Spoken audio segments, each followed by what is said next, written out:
الكوري الجنوبي تشيلوسكا كاترمول جونسون، والمحاولة الأخرى لمصلحة جول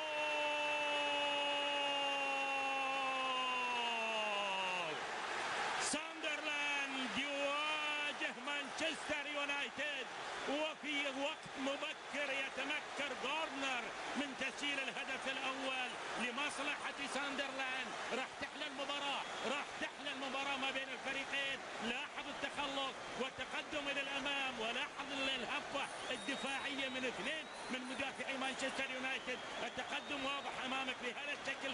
وصلت الكرة من جاك كاريني الإيطالي إلى غاردنر اللي يتقدم ويحط الكرة في مرمى ديخيا وينشر الفرح في ملعب الضوء في مدينة ساندرلاند، لأن فريق كيفن بول يتقدم هنا بالهدف الأول في هفوة، يعني المدافع الأول الكرة الثانية، لكن تصرف جميل من الإيطالي جاك كاريني اللي تقدم، وبالتالي يأتي غاردنر. 8 مرات فاز يونايتد و3 مرات تعادل على مدى 11 مباراة لم يتمكن ساندرلاند هنا. نعم، جول يأتي هدف التعادل من المتألق يانوزاد اللي تلقى بطاقة صفراء قبل قليل، يتلقى الآن كرة جميلة التهيئ بهذا الشكل.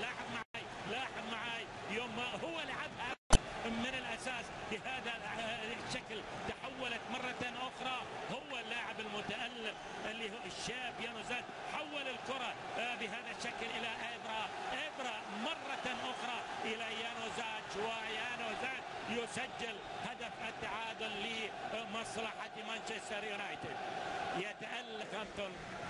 الخسارة الأخيرة كانت من ليفربول ب3 أهداف، وليفربول فاز اليوم بنفس النتيجة. البداية الرائعة لليفربول. الله